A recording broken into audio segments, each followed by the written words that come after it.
بسم اللہ الرحمن الرحیم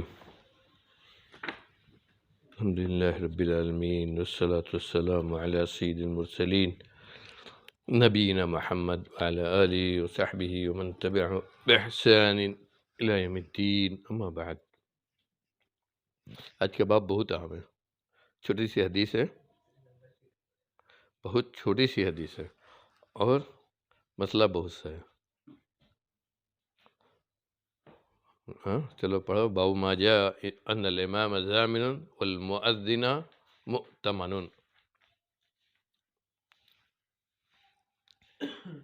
بسم الله الرحمن الرحيم. باب ما جاء أن الإمام ضامن والمؤذن مؤتمن. والمؤذن مؤتمن. قال حدثنا هناد قال حدثنا أبو الأحوص وأبو معاوية عن الأعمش عن أبي صالح عن أبي هريرة قال قال رسول الله صلى الله عليه وسلم الإمام ضامن والمؤذن مؤتمن اللهم أرشد الأئمة واغفر للمؤذنين. قال أبو عيسى وفي الباب عن عائشة وسهل بن سعد وعقبة بن عامر. قال أبو عيسى حديث أبي هريرة رواه سفيان الثوري وحفص بن غياث وغير واحد عن الأعمش عن أبي صالح عن أبي هريرة عن النبي صلى الله عليه وسلم. وروى أسباط بن محمد عن الأعمش قال حدثت عن أبي صالح عن أبي هريرة عن النبي صلى الله عليه وسلم. وروى نافع بن سليمان عن محمد بن أبي صالح عن أبيه عن عائشة عن النبي صلى الله عليه وسلم هذا الحديث. قال أبو عيسى وسمعت أبا زرعة يقول حديث أبي صالح عن أبي هريرة أصح من حديث أبي صالح عن عائشة. قال أبو عيسى وسمعت محمدا يقول حديث أبي صالح عن عائشة أصح. وذكر عن علي بن أبي طالب عن علي بن المديني أنه لم يثبت حديث أبي صالح عن أبي هريرة ولا حديث أبي صالح عن عائشة في هذا. باب ما جاء ان الامام ضامن والمؤذن مؤتمن، امام ضامن ہے اور مؤذن مؤتمن ہے، یعنی ایک کے ساتھ ضمانت ہے اور ایک کے ساتھ امانت ہے۔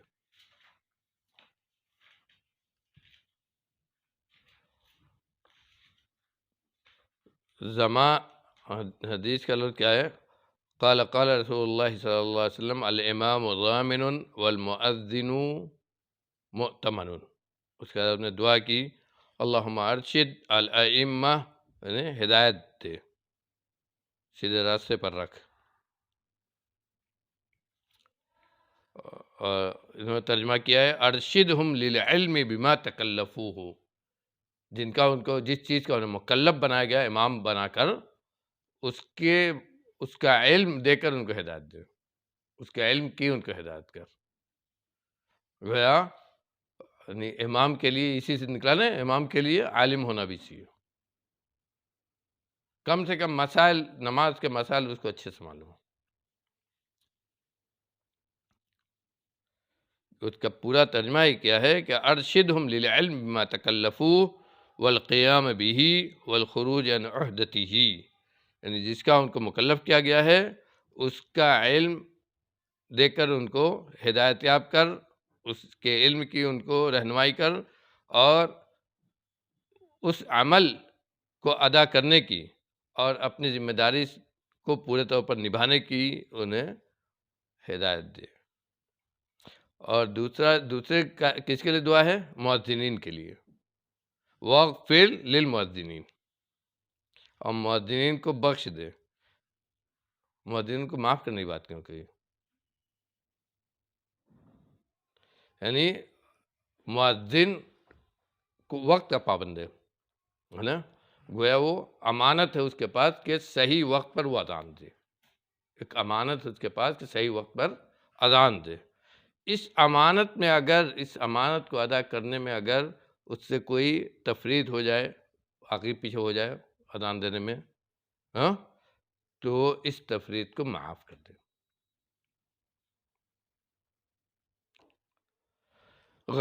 یہ جو کہا ضامن، زمان کہتے ہیں اس میں لفظی معنی ہوتا ہے زمان کے الحفظ والرعایہ، یعنی حفاظت کرنا، رعایت یعنی حفاظت کرنا، اہتمام کرنا، بچانا۔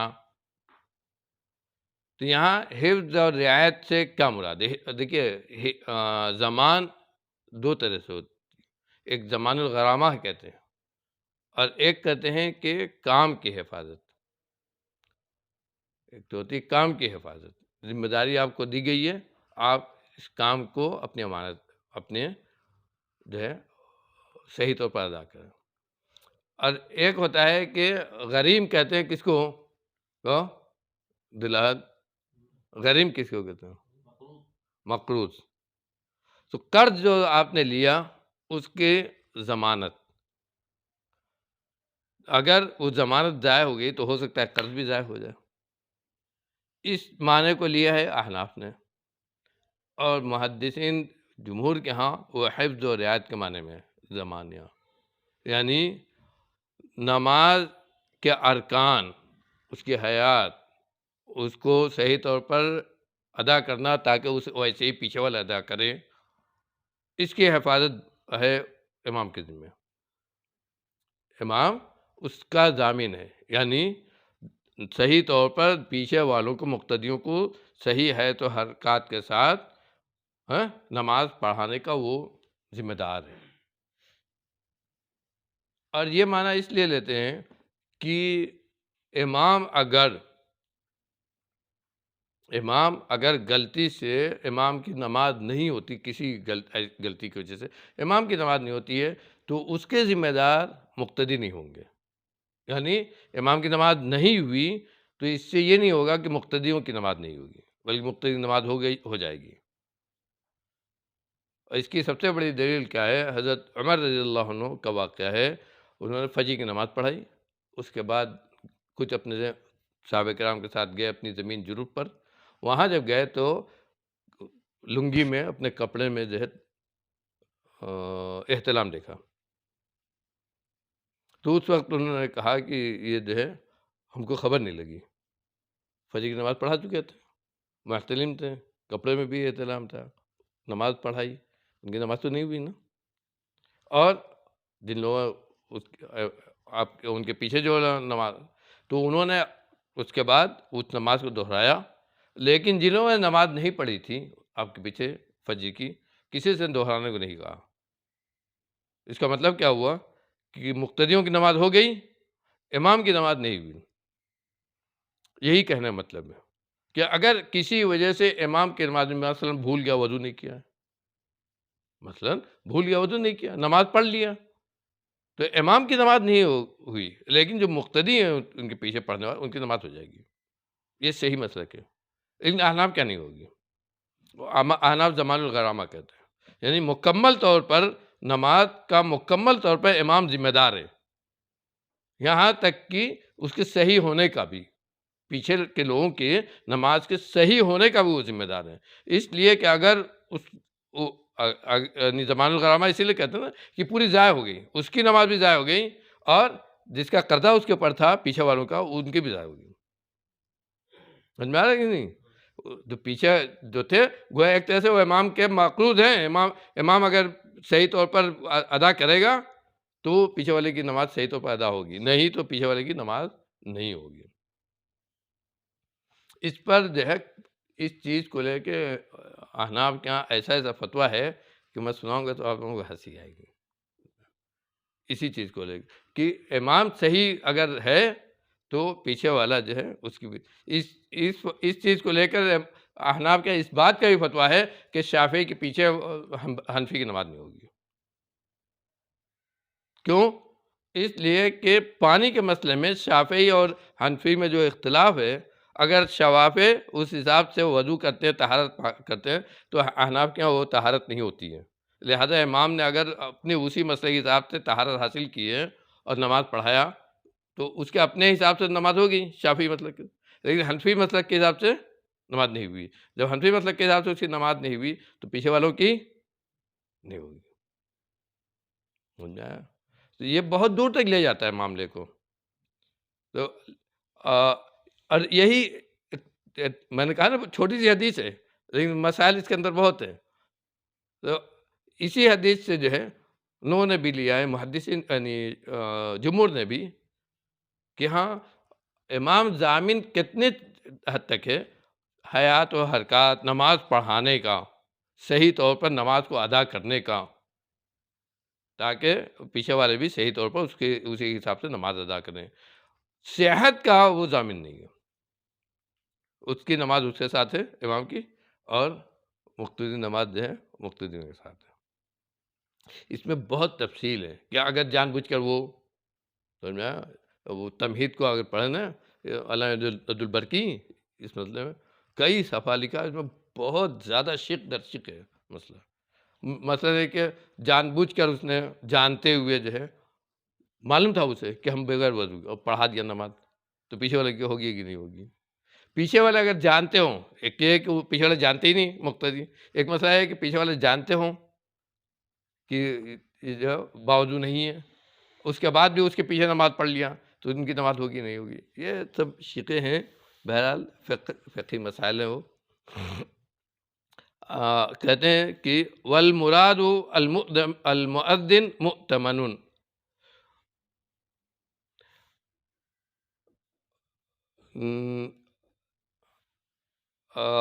کہتے ہیں المراد انه امین علی مواقع الصلاۃ، یعنی وہ تو امام کا معاملہ ہوا نا زمان، اور المؤذن مؤتمن، کہتے ہیں اس سے مراد یہ ہے کہ مؤذن اوقات صلاۃ کا امین ہے، اس کے ذمہ کس چیز کی امانت ہے؟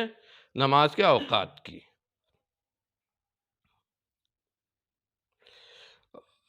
اور اس معنی کی تائید ہوتی ہے حضرت ابو محذورہ کی حدیث سے، جس میں ہے مرفوعاً المؤذنون امناء اللہ علی فطرہم وسحورہم، یعنی روزہ بھی اذان سن ہی کر عام طور پر لوگ رکھتے ہیں، تو کہا کہ اوقات، صحیح اوقات سے اذان دینا ان کی امانت داری ہے، اس لیے کہ اگر انہوں نے صحیح اوقات سے اذان نہیں دیا تو روزہ دار جو ہے صبح صادق کے بعد بھی کھا لے گا، ہے نا؟ تو یہ کہا کہ ان کے یعنی افطار اور سحری دونوں کی امانت کے ذمہ ہے۔ اس سے معلوم ہوتا ہے کہ اچھا افطار اور سحری کس سے متعلق ہے؟ اوقات سے، لہذا وہ کس چیز کا ہوا امین؟ نماز کے اوقات کا۔ اور اسی حدیث سے یہ بھی استدلال کیا گیا ہے کہ اذان یہ افضل ہے امامت سے، کچھ لوگوں نے اسی سے یہ بھی استدلال کیا ہے کہ اذان یہ امامت سے افضل ہے۔ کیسے؟ اس لیے کہ امین جو ہے، یعنی اس کو امین کہا ہے، امین یہ زمین سے ارفع حالن ہے، ارفع حالن من الزمین۔ ضمانت دار جو ہے وہ صرف ایک ضمانت دار ہوتا ہے، لیکن امانت دار جو ہے اس کا معاملہ یہ ہے کہ پوری امانت اس کے ذمہ ہوتی ہے، چیز گویا کہ چیز کی حفاظت اب اسی کے سر ہو گئی، اگر وہ امانت دار نہیں رہا تو چیز ضائع ہو جائے گی۔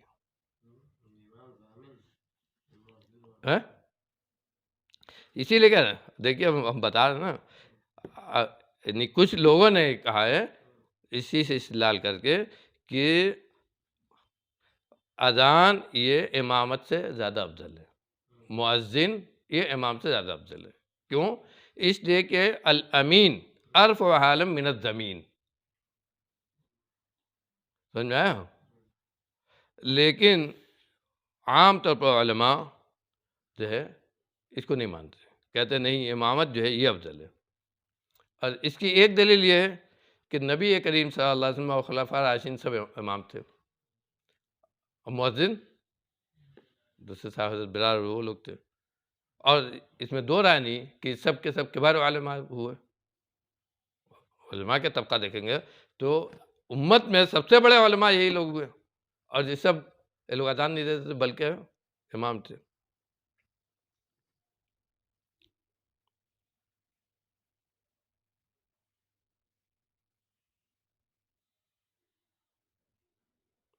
اور ایک جواب اور دیا ہے تو وہ بہت زوردار ہے، کہتے ہیں امین جو ہے صرف وقت کا امانت دار ہے، اس کی ذمہ جو ہے وقت ہی کی نگرانی ہے نا۔ مؤذن امین کہا تو امین، یہ جو امین ہے مؤذن وہ صرف وقت کی ذمہ داری کا امین ہے، لیکن امام جو ہے وہ پوری نماز کے ارکان کی حفاظت کا ذمہ دار کفیل ہے، پورے اس کے ذمہ کفالت جو ہے پورے نماز کے ارکان کی ہے، اور نماز یہ اللہ اور بندے کے درمیان رشتہ ہے، گویا وہ اللہ اور بندے کے درمیان رشتے میں ایک سفیر ہے، اللہ اور بندے کے درمیان ایک رشتے میں وہ سفیر ہے۔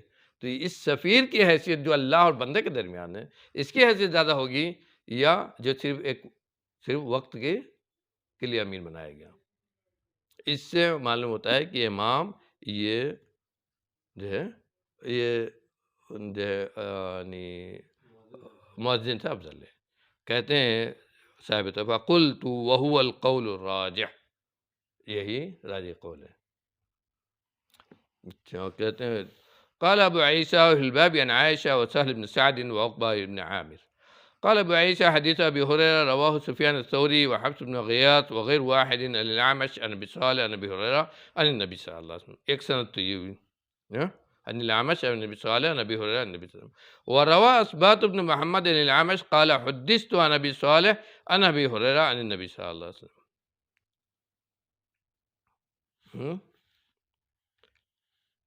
وروى نافع بن سلیمان عن محمد بن ابی صالح نبی عن عائشہ، فرق یہ ہے صحابی راوی ابو ہریرہ ہیں اور اس میں صحابی راوی حضرت عائشہ ہے، اور عن محمد بن ابی صالح نبی ہے۔ قال ابو عیسیٰ سمعت ابا زرعۃ یقول حدیث ابی صالح عن ابی ہریرہ اصح من حدیث ابی صالح عن عائشہ، وہ زیادہ صحیح ہے ابو ہریرہ والی۔ قال ابو عیسیٰ سمعت محمد، لیکن امام بخاری کیا کہتے ہیں؟ حدیث ابی صالح عن عائشہ اصح، اسی کو الٹا۔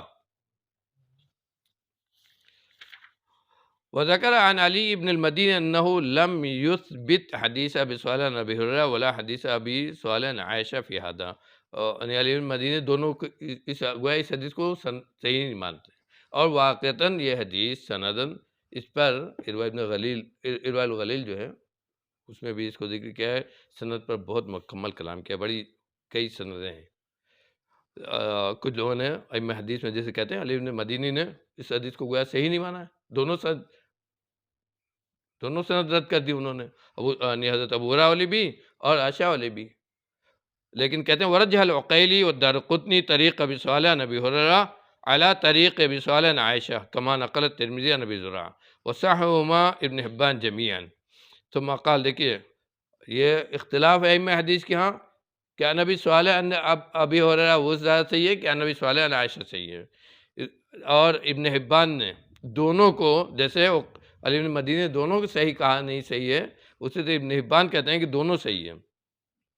ثم قال قد سمع ابو صالح هذين الخبرين من عائشہ و ابی ہریرہ جمیعا، کہا کہ حقیقت یہ ہے کہ انہوں نے دونوں سے سنا ہے، کبھی ابو ہریرہ سے روایت کرتے ہیں، کبھی عائشہ سے روایت کرتے ہیں، اس لیے دونوں میں کوئی معاملہ نہیں ہے، اور ایک سب کے سب صحیح ہے، اور حدیث متصل الاسناد ہے۔ چلو باب ما جاء ما يقول الرجل إذا أذن المؤذن. قال حدثنا إسحاق بن موسى الأنصاري قال حدثنا معن قال حدثنا مالك قال وحدثنا قتيبة عن مالك عن الزهري عن عطاء بن يزيد الليثي عن أبي سعيد قال قال رسول الله صلى الله عليه وسلم إذا سمعتم النداء فقولوا مثل ما يقول المؤذن. قال أبو عيسى وفي الباب عن أبي رافع وأبي هريرة وأم حبيبة وعبد الله بن عمرو وعبد الله بن أبي ربيعة وعائشة ومعاذ بن أنس ومعاوية. قال أبو عيسى حديث أبي سعيد حديث حسن صحيح، وهكذا روى معمر وغير واحد عن الزهري مثل حديث مالك. وروى عبد الرحمن بن إسحاق عن الزهري هذا الحديث عن سعيد بن المسيب عن أبي هريرة عن النبي صلى الله عليه وسلم، ورواية مالك أصح. مؤذن کو اذان دیتے ہوئے جب سنے آدمی تو کیا کہے، کیسے جواب دے؟ یعنی ایک دو چیز سے نکلی، ایک تو مشروعیت، اذان کے جواب کی مشروعیت، دوسری چیز جواب کیسے دیا جائے۔ کیا فرمایا اذا سمعتم النداء فقولوا مثل ما يقول المؤذن، عام بات ہے، جیسے مؤذن کر رہا ہے ایسی تم بھی کہو۔ اس سے ظاہر طور پر یہ لگتا ہے کہ حی الصلاح حی الفلاح ان میں بھی، اور اسی تیرے فجر کی اذان جو ہوتی ہے اس میں بھی الصلاۃ خیر من النوم یہ ایسے ہی کہنا چاہیے نا. لیکن حضرت عمر کی جو حدیث ہے مرفوعاً، اس میں مسلم کی جو حدیث ہے اس میں صاف ہے کہ حی علی الصلاح حی علی الفلاح پر کیا کہے گا؟ لا حول ولا قوت الا باللہ. لیکن الصلاۃ خیر من النوم اس پر کیا کہا جائے؟ یہی کہا جائے کہ اور کہا جائے؟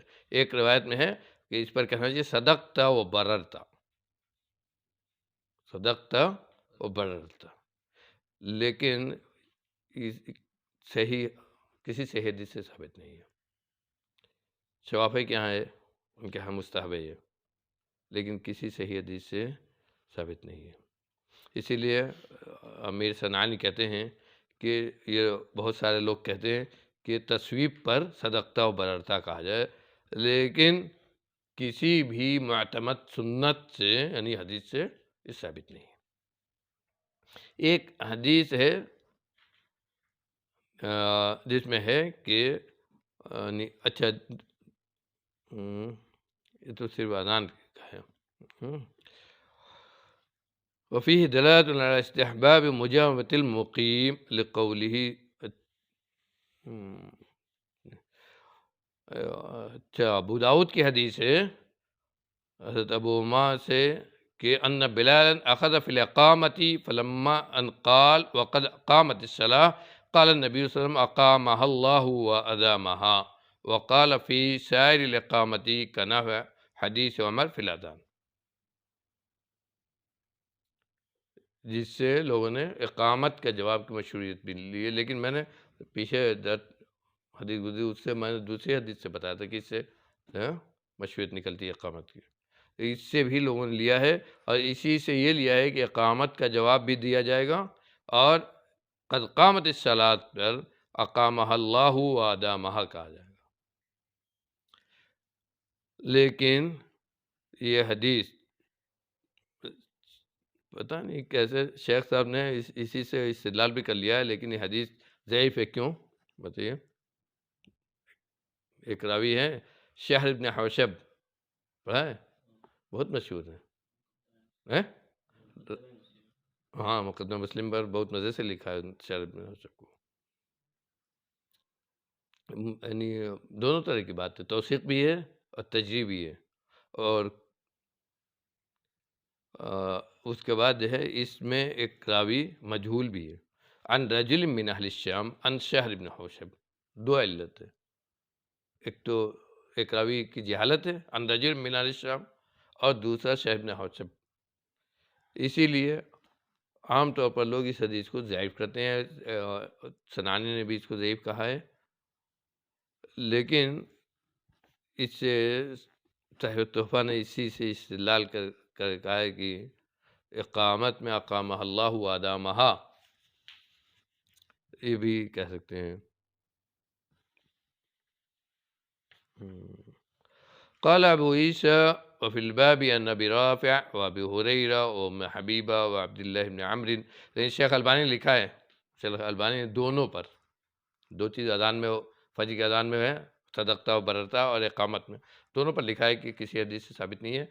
صحیح ہے کہ دونوں کا جواب دے سکتے ہیں، یعنی اذان کا بھی اور اقامت کا بھی، دونوں کا جواب دیا جائے گا، لیکن وہی الفاظ کہے جائیں گے جو ہیں سوائے لا حول ولا قوت الا باللہ. اور یہی بات صحیح ہے شیخ البانی کی، اس لیے کہ سندن یہ حدیث صحیح نہیں ہے. قال ابو عیسیٰ حدیث ابی سعید حدیث حسن صحیح وهكذا روى معمر وغير واحد عن الزهري مثل حديث مالك وروى عبد الرحمن بن اسحاق عن الزهري هذا يزيد عن سعيد بن مسيب عن ابي هريره عن النبي صلى الله عليه وسلم ورواية مالك صح. کہتے ہیں امام مالک کی روایت سندن زیادہ صحیح ہے. حافظ ابن حجر کہتے ہیں کہ اس حدیث کی سند میں زہری سے کے اوپر اختلاف ہے. کیا اختلاف ہے؟ جو اس کی طرف جو ہے اشارہ کیا ہے امام ترمذی نے. وَهَكَذَا رَوَى مَعْمَرٌ وَغَيْرُ وَاحِدٍ عَنِ الزُّهْرِي مِثْلَ حدیث مالک. یعنی یہ جو سند ہم لوگوں کے پاس ہے اوپر، یہ امام مالک کی سند ہے نا؟ ہاں مالک، ہاں ہاں مالک عن الزہری. یہاں دیکھو ایک چیز اور ہے، حدثنا معن قال حدثنا مالک قال وحدثنا قتیبۃ عن مالک. امام مالک کے دو شاگرد یہاں ہوئے، ایک معن اور ایک قتیبہ. معن تحدیث سے روایت کرتے ہیں اور قتیبہ معنن روایت کرتے ہیں. تو کہتے ہیں کہ یہ جو سند ہے یہ الگ ہے. اور وروى عبد الرحمن اسحاق عن الزہری هذا الحدیث عن سعید بن المسیب عن ابی ہریرہ. امام مالک روایت کرتے ہیں عطا ابن یزید اللیثی سے، اور یہ روایت کرتے ہیں جو اس میں سعید بن مسیب ہیں. کہتے ہیں کہ یہ اختلاف حدیث کی صحت میں قادر نہیں ہے. فرواه عبد الرحمن بن اسحاق عن الزہری عن سعید عن ابی ہریرہ اخرجہ النسائی وابن ماجہ. وقال احمد بن صالح وابو حاتم وابو داؤد والترمذی حدیث مالک ومن تابعہ اصح. یعنی دونوں اپنی جگہ صحیح، دونوں سند، لیکن امام مالک کی سند جو ہے وہ زیادہ قوی اور زیادہ صحیح ہے.